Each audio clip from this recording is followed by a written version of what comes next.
نبی کریم صلی اللہ تعالیٰ علیہ وسلم کی زندگی پاک سارے انسانوں کے لیے مشعل راہ ہے، ہدایت کا راستہ ہے۔ قرآن کہتا ہے کہ رسول اللہ کی زندگی میں تمہارے لیے بہترین نمونہ ہے۔ عمل کرنے کے لیے زندگی میں تمہارے لیے اگر کوئی آئیڈیل ہے تو وہ میرے آقا صلی اللہ علیہ وسلم کی ذات پاک ہے۔ اسی لیے سیرت کا سننا اور پڑھنا ہر مسلمان کے لیے ضروری ہے۔ جب مسلمان اپنے نبی کی زندگی سے واقف ہوگا تب ان کی زندگی پر چل سکے گا۔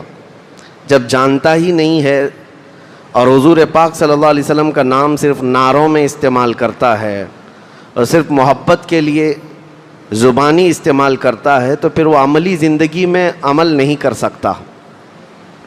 بہرحال تاریخ کے ان گوشوں کو سننا اور سمجھنا ضروری ہے جو میرے آقا صلی اللہ علیہ وسلم کی زندگی میں پیش آئے، تاکہ مخالفین اسلام کی طرف سے پیش کیے گئے اعتراضات سے تمہارے دل کے اندر شک و شبہ بھی نہیں آنا چاہیے۔ حضور کی ذات کو لے کر کے آج پوری دنیا میں جس طرح یہ کیچڑ اچھالنے کی کوشش کر رہے ہیں، حقیقت کیا ہے مسلمان کو خود کو پڑھا ہوا ہونا چاہیے۔ ہم سیرت کے بیان کو لے کر چل رہے تھے، 7ویں ہجری تک کا بیان میں نے آپ کے سامنے رکھا، جس میں جنگ خیبر تک ہوئی ہے۔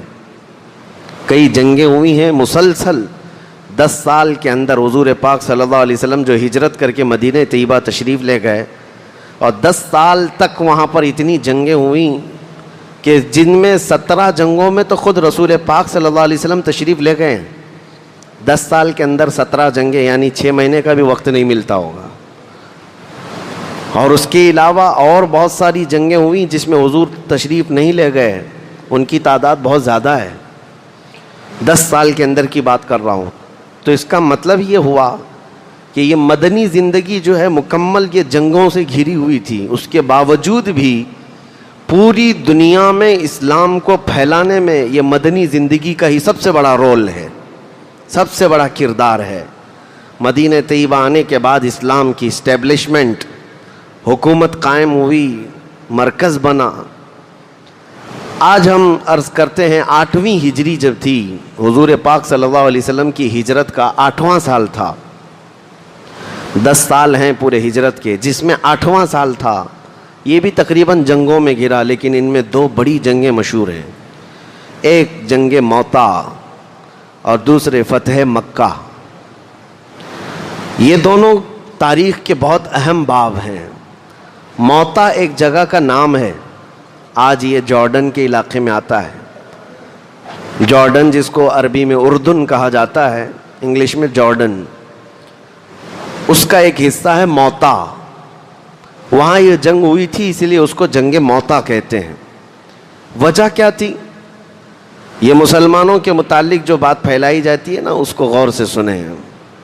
ایسا نہیں ہے کہ جگہ جگہ مسلمان زبردستی جنگ چھیڑنے کے لیے جاتے تھے یا جنگ کرتے تھے، ایسا نہیں ہے، بلکہ کوئی نہ کوئی اس کے پیچھے سبب ہے، کوئی نہ کوئی وجہ ہے۔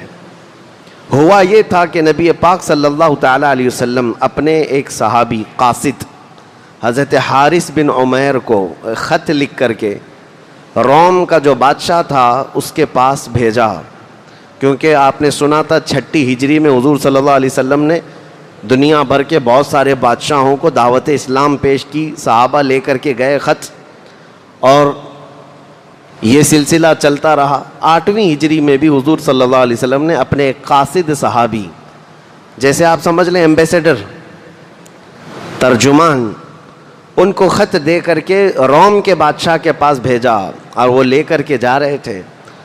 روم پہنچنے سے پہلے ہی، جس کو آج آپ جو ہے روما کہتے ہیں یا رومانیہ ہے، اٹلی ہے، یہ روم کی سرزمین تھی پہلے۔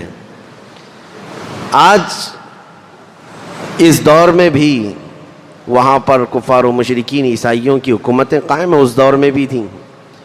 روم میں جو قیصر روم ہوا کرتا تھا، اس کے پاس خط لے کر کے جا رہے تھے حضرت حارث بن عمیر، لیکن بیچ راستے میں ایک جگہ آتی ہے بلقا، وہاں ایک چھوٹا اور بادشاہ تھا جو روم کے بادشاہ کا ٹیکس دینے والا یا اس کا باج گزار جس کو کہتے ہیں، اس کا نائب تھا، اس نے بیچ میں اس صحابی کو پکڑ کر رسیوں سے باندھ دیا.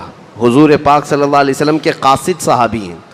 کسی بھی قاصد کے ساتھ چھیڑ چھاڑ کرنا گویا کہ پوری قوم کے ساتھ چھیڑنا ہے. مثال کے طور پر اگر ہمارے ملک کا ایمبیسیڈر کسی دوسری کنٹری میں ہے اور اس ایمبیسیڈر کو مارا گیا تو اس کا مطلب ہے پوری حکومت کو للکارا گیا ہے، کیونکہ وہ حکومت کی طرف سے نمائندہ ہوتا ہے. رسول پاک صلی اللہ علیہ وسلم کے صحابی کو اس بلقا کے بادشاہ نے رسیوں میں باندھا اور نہایت ہی بے دردی کے ساتھ اس صحابی کا قتل کیا. بیچ راستے میں وہ قتل ہو گئے حضرت حارث بن عمیر. اس دردناک واقعے کی خبر جب مدینہ طیبہ پہنچی، نبی پاک صلی اللہ تعالیٰ علیہ وسلم کو بہت غم ہوا. لیکن اب یہاں پر کرنے کا کیا معاملہ تھا سنیں. کسی قاصد کو قتل کر دینا، مار دینا، یہ ہلکا کام نہیں تھا، آسان نہیں تھا. نبی پاک صلی اللہ تعالیٰ علیہ وسلم کے اخلاق نبوت سے یہی آپ کو سمجھنا چاہیے کہ قوم کے ایک فرد کو مارنا قوم کو مارنے کے برابر ہے. نبی پاک صلی اللہ علیہ وسلم نے سارے صحابہ سے فرمایا کہ یہ نہایت ہی غلط ہے، دستور کے بھی خلاف ہے. پوری دنیا میں ایسا دستور نہیں پایا جاتا. کسی کے قاصد کے ساتھ کچھ نہیں کیا جاتا. جنگوں میں لڑائیاں ہوتی ہیں لیکن قاصد کے ساتھ کوئی برا عمل نہیں کیا جاتا. حضور پاک صلی اللہ علیہ وسلم کے پاس کتنے کافر مشرکین کے، کفار و مشرکین کے قاصد آتے تھے لیکن کبھی ان کو ہاتھ تک نہیں لگایا گیا.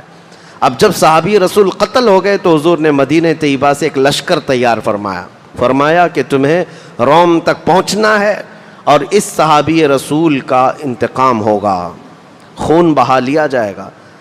تو جوش جہاد میں صحابہ اکرام جمع ہوئے اور مدینہ طیبہ سے کل ملا کر 3000 صحابہ جمع ہوئے. جنگ موتا کی تاریخ میں بیان کر رہا ہوں. 3000 صحابہ جمع ہوئے. تو جب نبی پاک صلی اللہ علیہ وسلم ان 3000 کو جمع کیے تو ان کو رخصت کرنے کے لیے ثنیۃ الوداع کی گھاٹیوں تک خود تشریف لائے. نبی پاک صلی اللہ علیہ وسلم اس جنگ میں شریک نہیں تھے بظاہر. اب حضور پاک صلی اللہ علیہ وسلم نے اپنا جھنڈا سفید رنگ کا حضرت زید بن حارثہ کے ہاتھ میں دیا جو رسول اللہ کے منہ بولے بیٹے تھے. منہ بولے بیٹے ہیں، حضور صلی اللہ تعالیٰ علیہ وسلم نے ان کو پالا ہے. ان کے ہاتھ میں دیا اور لشکر کو یہ تلقین فرمائی کہ اسی مقام پر جانا جہاں حارث بن عمیر کا قتل ہوا ہے. وہاں جا کر کے جب تمہارے مقابل میں لوگ آئیں گے تو پہلے ان کو اسلام کی دعوت پیش کرنا. اگر وہ قبول کر لیں تو تمہارے وہ بھائی اور بہنیں ہیں ان کے ساتھ رحم دلی اور ہمدردی کا معاملہ کرنا، اور اگر وہ جنگ پر آمادہ ہیں تو اللہ کے بھروسے جنگ کرنا. یہ تلقین تھی حضور صلی اللہ تعالیٰ علیہ وسلم کی طرف سے. اور پھر یہ ارشاد فرمایا تھا کہ زید بن حارثہ اگر قتل ہو گئے، شہید ہو گئے تو جعفر بن ابی طالب کے ہاتھ میں جھنڈا ہوگا. جعفر بن ابی طالب بھی اگر شہید ہو گئے تو عبداللہ بن رواحہ کے ہاتھ میں یہ جھنڈا ہوگا. اور اگر عبداللہ بن رواحہ بھی قتل ہو گئے، شہید ہو گئے تو سارے مسلمان جسے منتخب کر لیں اس کے ہاتھ میں جھنڈا ہوگا، وہ سپہ سالار ہوگا. یہ ساری باتیں حضور پاک صلی اللہ علیہ وسلم نے فوج کو بتائیں اور رخصت فرمایا. جب یہ لشکر مدینے سے جا رہا تھا تو ایک عجیب سا منظر تھا. مدینہ طیبہ کے بچے جوان سب باہر آئے تھے اور سارے مسلمان جو مدینے کے تھے ان کو جو رخصت کر رہے تھے سبوں کے لب پر یہی تھا، خدا تمہیں سلامت لائے، خدا تمہیں سلامت لائے. یہ 3000 لشکریوں کا ایک جم غفیر جو روم کی طرف نکلا تھا، 3000 سپاہیوں کا لشکر جب روم کی طرف نکلا تو مقام بلقا ابھی آیا نہیں تھا جہاں پر حضرت حارث بن عمیر کی شہادت ہوئی. لیکن اچانک انہوں نے دیکھا کہ روم کا بادشاہ خود فوج اتنی بڑی لے کر کے ان کے مقابل میں آ گیا ہے. وہ فوج چھوٹی موٹی نہیں بلکہ 1,00,000 کی فوج لے کر کے آ گیا. ادھر 3000 صحابہ تھے رسول اللہ کے، اور ان کے پورے خیال میں یہ نہیں تھا کہ اتنی بڑی فوج سامنے آنے والی ہے. اور جب روم کا وہ بادشاہ 1,00,000 کی فوج لے کر چل پڑا تو حضرت زید بن حارثہ کو یہ خبر دی گئی جو سپہ سالار تھے. تو لشکر میں یہ بات پھیل گئی تو سارے لوگ جمع ہوئے اور ایک جگہ پر پڑاؤ کر لیا اور کہا ہم اس واقعے کی خبر رسول اللہ صلی اللہ علیہ وسلم تک پہنچاتے ہیں. مدینہ طیبہ وہاں سے جو خبر آئے گی اس پر عمل کرتے ہیں. لیکن حضرت عبداللہ بن رواحہ ایک ایسے صحابی ہیں، انہوں نے آگے بڑھ کر کے کہا اللہ کے رسول نے ہمیں بھیج دیا ہے، رسول اللہ نے اپنا جھنڈا ہمارے ہاتھ میں دے کر کے بھیجا ہے، اے زید بن حارثہ ہمارا مقصد نہ فتح حاصل کرنا ہے، ہمارا مقصد نہ مال غنیمت حاصل کرنا ہے، ہمارا مقصد تو شہادت حاصل کرنا ہے۔ وہ تو اس طرح سے بھی ہو جائے گی، شہادت ہے مطلوب و مقصود مومن، نہ مال غنیمت نہ کشور کشائی۔ حضرت عبداللہ بن رواحہ کی تقریر سے جتنے صحابہ تھے سب کے سب تیار ہوئے اور کہا 1,00,000 کیا اس سے زیادہ بھی آنے دیں، ہم یہاں سے اب پیچھے کی طرف واپس نہ جائیں گے۔ وہ کیسا مضبوط ایمان تھا، جن 3,000 صحابہ کی بات کر رہا ہوں، جنگ موطا میں صرف 3,000 صحابہ ہیں اور 1,00,000 کی فوج آ رہی ہے، مقابلہ ہو سکتا ہے؟ کتنے گنا زیادہ ہے، کمپیریزن ہو ہی نہیں سکتا۔ اب یہ صحابہ اکرام آگے بڑھتے گئے، اچانک وہ فوج آ گئی، 1,00,000 کی فوج۔ اب جب ان کا آمنا سامنا ہوا، ایک میدان جہاں موطا کا علاقہ ہے وہاں پر یہ لوگ رک گئے۔ عزیزان گرامی وقار، اب اس میں صحابہ اکرام کی جواں مردی دیکھنے کا منظر ہے۔ حضرت زید بن حارثہ جھنڈا لیے ہوئے تھے اور انہوں نے گھوڑے پر بیٹھ کر کے پوری 1,00,000 فوج کو مخاطب کر کے فرمایا کہ میں تمہیں اسلام کی دعوت دیتا ہوں، رسول اللہ صلی اللہ تعالیٰ علیہ وسلم کے دامن رحمت میں آنے کی دعوت دیتا ہوں۔ ان میں سے کسی کافر نے قبول نہیں کیا، بلکہ تیروں سے اور تلواروں سے جواب دیا۔ جب وہاں سے تیر برسنے لگے، حضرت زید بن حارثہ نے کہا کہ اب ان کے ساتھ جنگ کی شروعات ہوگی جیسے میرے آقا نے حکم فرمایا۔ یہ اتنے ہی صحابہ تھے اور رن ٹوٹ پڑا، یعنی پورے جنگ کا میدان گھمسان کا۔ یہ صحابہ اپنے گھوڑوں سے اتر کر پیادہ چلنے لگے اور ان فوج کے اتنے بڑی ٹکڑیوں میں داخل ہونے لگے۔ صحابہ کے اندر وہ جوش تھا، جب ظاہر سی بات ہے جس کو شہادت ہی حاصل کرنا ہو، جسے اللہ کا قرب ہی حاصل کرنا ہو، جان بچانے کی فکر ہی نہ ہو، تو پھر ان کو کوئی طاقت روک بھی نہیں سکتی۔ یہ رسول اللہ صلی اللہ علیہ وسلم کے پروانے ایسے ٹوٹ پڑے کہ اس فوج میں پہلے تو ایسی کہ زرق برق وردیاں تھیں، وہ ہتھیاروں سے لیس فوج تھی، روم کی بڑی مضبوط فوج۔ حضرت زید بن حارثہ جیسے ہی آگے گئے، ان کو نہایت ہی بے دردی کے ساتھ رومی فوج نے قتل کر ڈالا۔ حضرت زید بن حارثہ یہ رسول اللہ صلی اللہ علیہ وسلم کے منہ بولے بیٹے ہیں، وہ میدان جنگ میں شہید ہو گئے۔ اتنا تیروں سے برچھیوں سے انہیں زخمی کر دیا گیا تھا کہ وہ اٹھ نہ سکے، اور ان کے گرنے سے پہلے ہی حضرت جعفر بن ابی طالب اپنے ہاتھ میں جھنڈا لے لی۔ یہ جعفر بن ابی طالب کون ہے؟ یہ مولا علی کرم اللہ وجہہ الکریم کے سگے بھائی ہیں، حیدر کرار کے بھائی ہیں، رسول اللہ صلی اللہ تعالیٰ علیہ وسلم کے چچیرے بھائی ہیں۔ انہوں نے ہاتھ میں جھنڈا لے لیا اور آگے بڑھتے رہے، اور جیسے ہی انہوں نے ایک نعرہ دیا اپنی فوج میں اور جوش آیا۔ حضرت جعفر طیار آگے بڑھے ہی تھے کہ رومی فوجیوں نے حضرت جعفر بن ابی طالب کو بیچ میں سے ایسا کاٹ دیا کہ ان کا جسم آدھا آدھا ہو گیا۔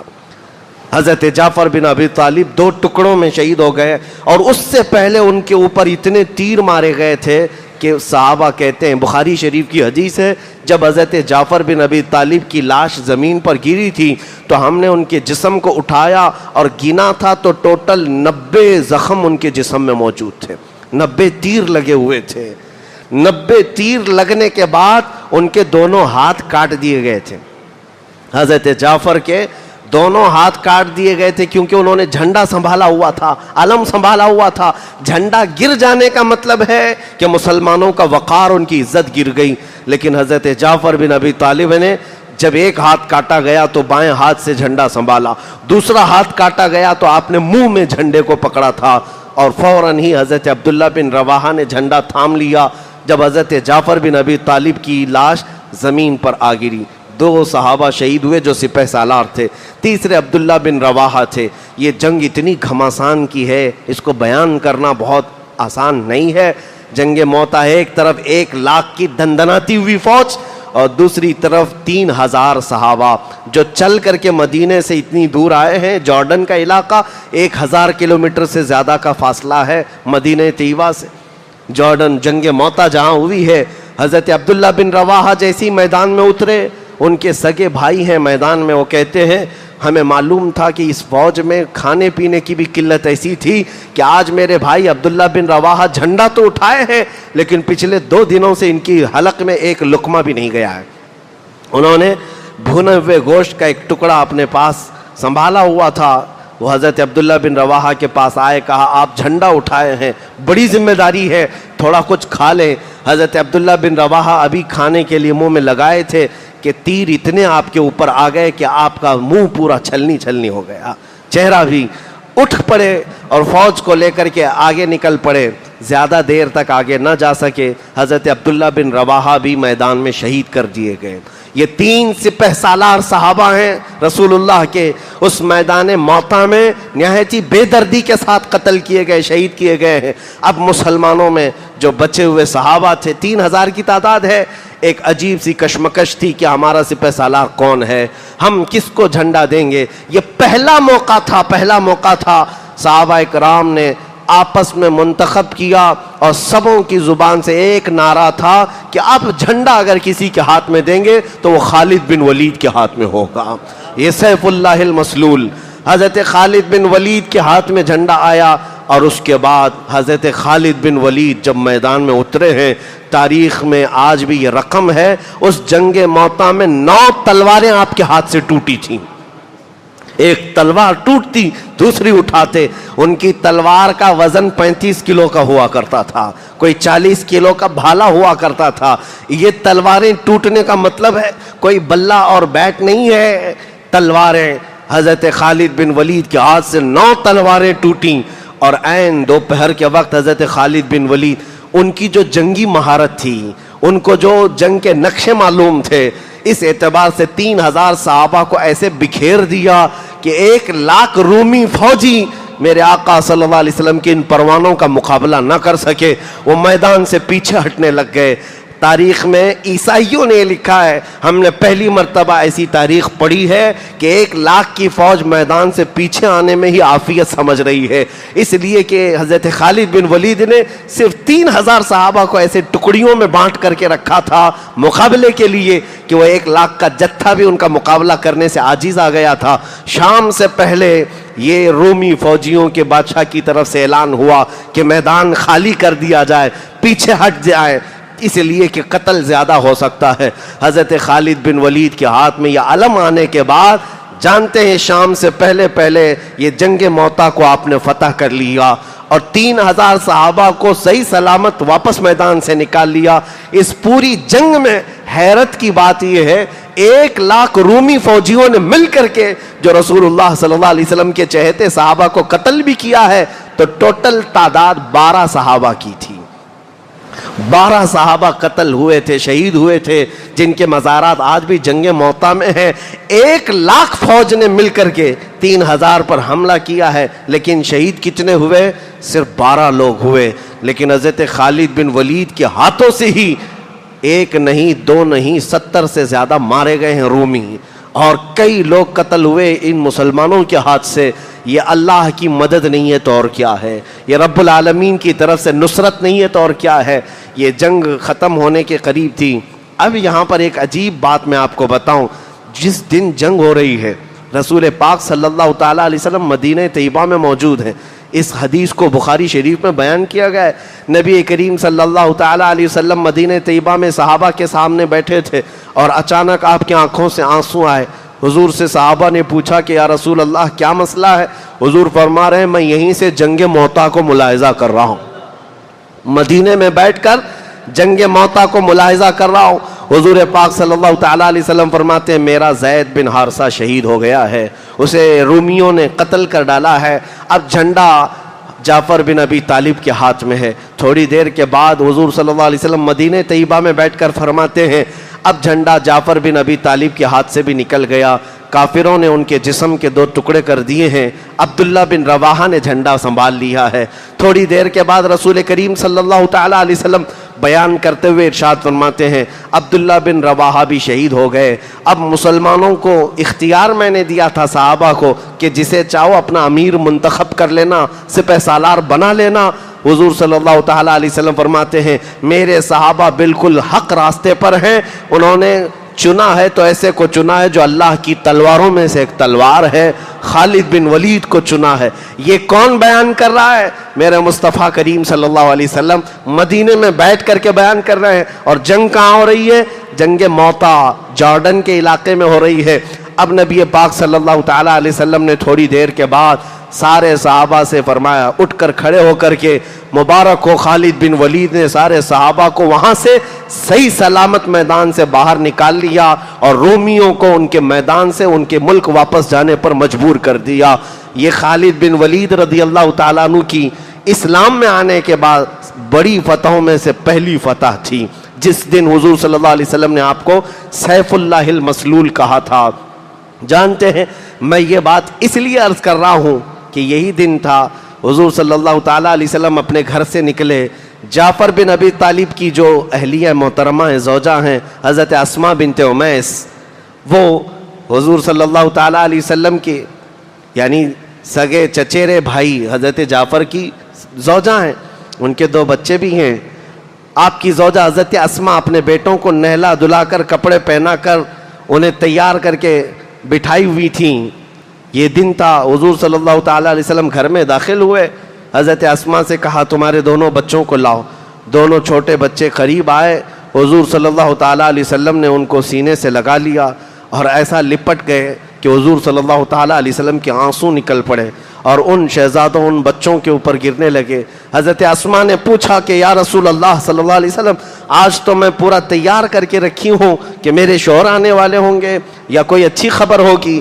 حضور صلی اللہ تعالیٰ علیہ وسلم نے فرمایا کہ تیرے ان بچوں کا باپ جعفر بن ابی طالب شہید ہو گیا ہے، میدان جنگ میں شہید ہو گیا۔ حضرت اسماء کہتی ہے میری چیخ نکل گئی، میرا گھر بعد میں عورتوں سے بھر گیا۔ رسول کریم صلی اللہ تعالیٰ علیہ وسلم اپنے گھر سے حضرت جعفر کے گھر کھانا بھیجتے رہے۔ عزیزان گرام وقار، یہ باتیں ہو گئیں، مہینہ گزرنے کو آ گیا۔ جنگ موتا کے وہ صحابہ وہاں سے واپس پلٹ کر کے مدینے آ رہے ہیں۔ جب مدینے آئے تو جنگ ختم ہو کر کے تقریباً مہینہ گزرنے کو تھا۔ وہ سارے صحابہ کی جماعت جب مدینہ طیبہ آئی، حضور صلی اللہ تعالیٰ علیہ وسلم کو خبر ملی تو پورے مدینے والے رسول اللہ صلی اللہ علیہ وسلم کے ساتھ چل پڑے۔ اس میں بچے بھی تھے، جوان بھی تھے۔ حضرت خالد بن ولید اور بچی ہوئی فوج کا استقبال کرنے کے لیے جب سارے صحابہ مدینے سے باہر آئے، ان صحابہ کا شاندار استقبال کیا گیا، مدینے میں لایا گیا۔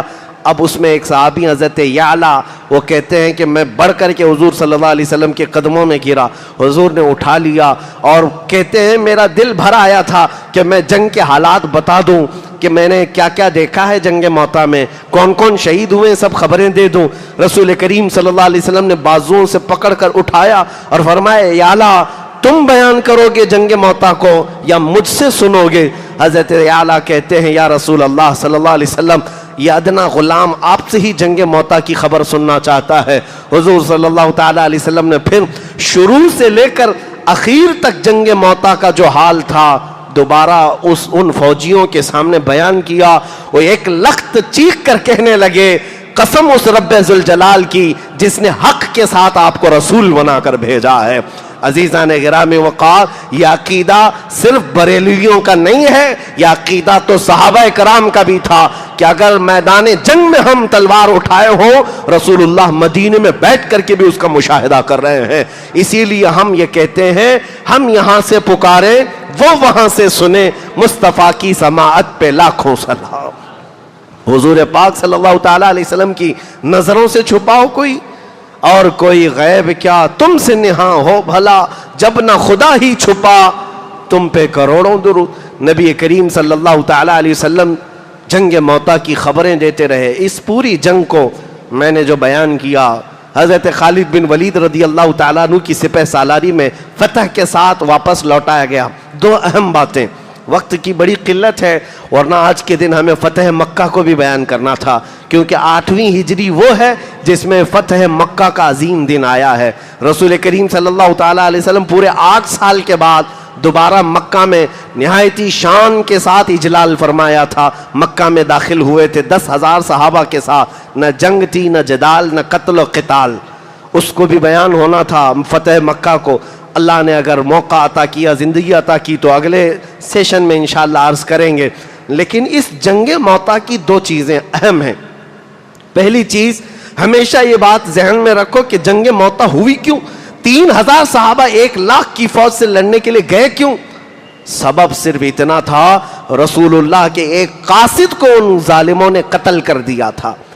رسول اللہ صلی اللہ تعالیٰ علیہ وسلم کے ایک سپاہی کو قتل کر دیا تھا تو پورا مدینہ نکل پڑا، اور وہ بھی 1000 کلومیٹر دور تک.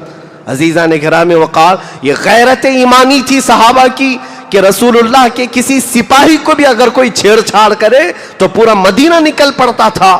آج حیرت کی بات ہے، خود رسول اللہ کی ذات کو چھیڑ چھاڑ کیا جا رہا ہے، اور خواب خرگوش میں پوری قوم سوئی ہوئی ہے، پوری امت سونے پر مجبور ہو گئی. آج کیا بادشاہوں کا زمانہ نہیں ہے؟ تقریباً دنیا میں 57 ملک ایسے ہیں، 57 کنٹریز، جہاں بنام ہی صحیح اسلامی حکومت قائم ہے، مسلمانوں کی حکومت ہے. کیا ان میں سے کبھی کوئی اس طرح کی مذمت آتی کہ رسول اللہ صلی اللہ تعالیٰ علیہ وسلم کی ذات کے ساتھ اگر کسی نے کھلواڑ کیا، چھیڑ چھاڑ کیا تو ہماری پوری قوم باہر آ سکتی ہے، ہم آپ کا مقابلہ کرنے کو تیار ہوں گے؟ یہ سارا سسٹم ہی ختم کیا گیا. اسی لیے ہم ان کو نہ بادشاہ مانتے ہیں، نہ ان کی حکومت اسلامی حکومت قرار دی جا سکتی ہے. اسلامی حکومت تو وہ ہے جہاں رسول اللہ صلی اللہ تعالیٰ علیہ وسلم کی عظمت کے لیے ہر کوئی اپنی جان دینے کے لیے بھی تیار ہو، وہ حقیقی اسلامی حکومت ہوتی ہے. آج کی یہ حالت ہے. وہ دور تھا کہ ایک سپاہی کا قتل صحابہ برداشت نہیں کر سکتے، اور خود رسول اللہ صلی اللہ علیہ وسلم نے صحابہ کو بھیجا تھا. انہوں نے یہ نہیں دیکھا کہ 1,00,000 کی فوج رومیوں کی ہمارے سامنے ہے، انہوں نے یہ نہیں دیکھا کہ روم کی بادشاہت ہمارے مقابل میں آئی ہے، کچھ نہیں دیکھا. بلکہ وہ صحابہ تو یہ کہتے تھے نہ ہمیں فتح مقصود ہے، نہ مال غنیمت مقصد ہے، ہمارا تو مقصد شہادت حاصل کرنا ہے. اور وہ نکل پڑتے، اور یہی ان کا عزم تھا جو دنیا کو خوف زدہ کیا ہوا تھا. جانتے ہو تقریباً 1000 سال ایسے گزرے ہیں کہ دنیا حضور صلی اللہ تعالیٰ علیہ وسلم کی طرف انگلی اٹھانے سے بھی ڈرتی تھی. ان کو پتا تھا کہ رسول اللہ صلی اللہ علیہ وسلم کا مقام تو بہت دور ہے، ان کے کسی غلام کے ساتھ چھیڑ چھاڑ کرنے پر بھی یہ جہاد پر اتر آتے ہیں. آپ کو پتا ہے ہندوستان میں سب سے پہلی جنگ جو ہوئی ہے، مسلمانوں کا جو دخول ہوا فوج کے ساتھ، وہ محمد بن قاسم کی فوج تھی. 10,000 کی فوج سندھ کے علاقے سے آئی تھی. سب سے پہلے وہ وجہ کیا تھی؟ کیا یہاں لوٹ مار کرنے آئے تھے، لوگوں کو قتل کرنے آئے تھے؟ نہیں. راجہ دابر سنگھ، جس نے چند مسلمان عورتوں کو، اس کے گنڈوں نے، جو حج پر جا رہی تھیں عورتیں، ان عورتوں کو گرفتار کر کے ان کی عزت لوٹ کر کے، ان کا مال لوٹ کر کے ان کو قیدی بنایا تھا. تو ان عورتوں کی طرف سے جو حالات دیکھا تھا، کسی نے جا کر خلیفہ وقت کے سامنے یہ بات بیان کی تھی، تو محمد بن قاسم 19 سال کا جوان تھا، 19 سال کا جوان تھا، 10,000 کا لشکر لے کر کے ہندوستان چلا آیا، صرف اپنی بہنوں کی عزت واپس لینے کے لیے. اپنی بہنوں کے اوپر اگر کسی نے خراب نظر ڈالی ہے تو وہ لشکر لے کر آیا، اور ایسا نہیں کہ سیدھا قتل و غارت شروع کیا. پہلے راجہ دابر سنگھ کو کہا بھی کہ جن مقدس عورتوں کو تم نے گرفتار کیا جو حج پر جا رہی تھیں، انہیں آزاد کرو، اور جنہوں نے ان کے ساتھ کھلواڑ کیا ان کو سزا دو. لیکن اس کو گھمنڈ سے چور تھا وہ بادشاہ راجہ. اس نے کہا کہ ایک چھوٹا بچہ مجھے للکار رہا ہے، تمہاری بات پر تو نہ میں عورتوں کو چھوڑوں گا، نہ میرے سپاہیوں کو سزا دوں گا. تو پھر محمد بن قاسم نے کہا چلو راجہ دابر سنگھ، اس چھوٹے بچے سے اب مقابلے کے لیے تیار ہو جاؤ. 3 دن کی جنگ ہوئی تھی، یہ پہلی جنگ ہے. محمد بن قاسم نے ایسی جنگ لڑی تھی کہ راجہ دابر سنگھ کی پوری فوج ختم ہو گئی اور اس کا دور ہی ختم ہو گیا. خود راجہ دابر سنگھ قیدی بن کر کے گرفتار ہو کر آیا. محمد بن قاسم کی یہ تاریخ آج بھی ہندو پنڈتوں کی طرف سے لکھی ہوئی تاریخ میں بھی موجود ہے، اور انہوں نے اقرار کیا کہ ایک نوجوان آیا تھا جو عورتوں کی عزت کے لیے عرب سے نکل کر کے یہاں آ گیا تھا، اور یہاں کے علاقے کے لوگوں نے اسے سلام بھی کیا اور اس کے عدل و مساوات کو اور اس کے انصاف کو سلام کیا تھا. عزیزان گرامی وقار، آج ہمیں ہو کیا گیا ہے؟ ہم تو نکڑوں پر بیٹھ کر کے اپنی بہنوں کی عزت لوٹتے ہوئے ویڈیوز دیکھ دیکھ کر کے شیئر کرتے رہتے ہیں. حالات اس قدر گمبھیر ہو گئے، جگہ جگہ کے تھک چکے ہیں تمہیں یہ ہنگامے. نشاط لذت خواب گراں بدل ڈالو. فلسطین کے بچے آج چیختے رہتے ہیں لیکن حکومتیں خواب خرگوش میں ہیں. آج وہ رسول اللہ کے صحابہ کا دور تھا, ایک صحابی کا قتل ہو جاتا 1000 کلومیٹر دور, پورا مدینہ مقابلے کے لیے چلا جاتا. آج ملک شام کے 50 لاکھ لوگوں کو بے گھر کر دیا گیا ہے, 10 لاکھ بچے مر چکے. عراق میں حالت یہ ہے, پچھلے 20 سالوں سے لوگوں کے گھروں میں جنازہ اٹھانے کے لیے لوگ نہیں ہوتے. پورے کھیلنے کے میدان جو فٹ بال کے میدان تھے وہ قبروں سے بھر گئے ہیں. 10 سال کے اندر قبروں سے میدان بھر گئے. یہ موت کا تماشا عام کر دیا گیا, لیکن صرف اور صرف ٹارگٹ مسلمانوں کے ملکوں میں ہے. عزیزان گرامی, یورپ اپنی ترقیوں میں موج مستی کر رہا ہے. امریکہ اور رشیا اور یورپ اور یو کے یہ سب اپنی عیاشیوں میں مست ہیں, لیکن اگر تکلیفیں کوئی جھیل رہا ہے تو یہ اسلامی ممالک ہیں. اس کی وجہ صرف یہ ہے, اس کی وجہ صرف یہ ہے, ایک نکتے میں بیان کر کے ختم کرتا ہوں. ان کے جو ہم غلام تھے خلق کے پیشوا رہے, ان سے پھرے جہاں پھرا پھر آئی کمی وقار میں. بات صرف اتنی ہے, جب تک تمہارے اندر جذبہ اور احساس تھا کہ ہم سب کی ڈور رسول اللہ کے قدموں سے بندھی ہے, تو تمہارے اندر ایمان بھی مضبوط تھا اور اللہ کی مدد بھی آتی تھی. آج بس اتنا ہی عزم کرو کہ ہمیں سیرت مصطفیٰ سے یہ درس لینا ہے کہ پورے مومنین ایک جسم کی طرح ہیں. ایک عضو کو تکلیف ہو تو پورے جسم میں تکلیف ہونا چاہیے. اللہ کریم امت مسلمہ پر رحم فرمائے, میرے آقا کی امت پر اللہ کرم فرمائے, ہمارا کھویا ہوا وقار اور ہماری کھوئی ہوئی عزت ہمیں واپس عطا فرمائے. مولا کریم تیرے حبیب پاک کی اس بھولی بھالی امت کو غیب سے تو اصلاح کرنے والا قائد عطا فرما. ہماری جماعت میں صلاح الدین پیدا فرما, ہماری جماعت میں خالد بن ولید کا جانشین عطا فرما. تیرے حبیب پاک کے سچے فدائی اور شہدائی ہمیں عطا فرما.